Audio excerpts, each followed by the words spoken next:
যেখানে তোমরা তো দেখেইছো অরণ্য কি করতো পাখির সাথে, মানে কখনো কখনো মানে মুখে সিঁদুর ছুঁড়ে মারছে, কখনো কফি ছুঁড়ে মারছে, কখনো ফেলে দিচ্ছে, কিছু না কিছু একটা করছে। আর পাখি তো অরণ্যকে খুবই ভয় পেত, তোমরা তো জানোই।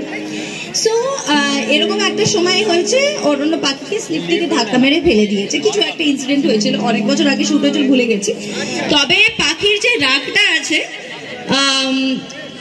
মানে এইটা তো আর মেনে নিতে পারিনি, অনেক হয়েছে। তো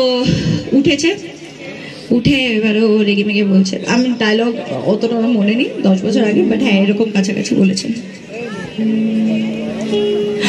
আপনার সাহস হলো কি করে, আপনি আমি এরকম করে ধাক্কা মারলেন? আপনি নিজেকে কি মনে করেন? আপনি একটা লাচ্ছাপ, আপনি আসলে লাচ্ছাপ না, আপনি একটা রাক্ষস। আপনি কি মনে করছেন আপনি অরণ্য সিংহ রায় বলে? আমি হচ্ছে কুমারী পাখি ঘোষ দোষিয়া সিংহ রায়, ঠিক আছে? আপনি যদি মনে করে থাকেন আপনি অনেক কিছু যেটা করবেন সেটা ঠিক, আপনি কিছু সেটা কিন্তু নয়। হ্যাঁ আমি যেটা করবো সেটা কিন্তু ঠিক, এটা কিন্তু আপনি কখনো ভাববেন না। আপনি নিজেকে কি মনে করছেন যে আপনি বড় লোক বলে আপনি সবসময় সবকিছু করে উল্টে যেতে পারেন? পাখি ভরতে এটা কিন্তু করবেন। আপনি সবসময় আমাকে কষ্ট দেন। আপনি কেন এরকম রাক্ষসের মতো আমাকে ফেলে দিলেন?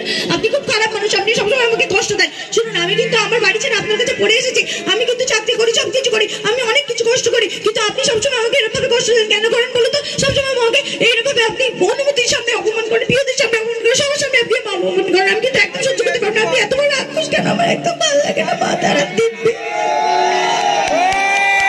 হাততালি হবে না তো চলো আমরা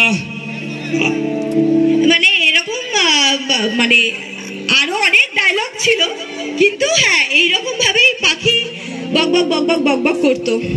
এরকম ডায়লগ কিন্তু আমরা আরো শুনবো। তো এই মুহূর্তে দিদিকে আমরা মেলা কমিটির পক্ষ থেকে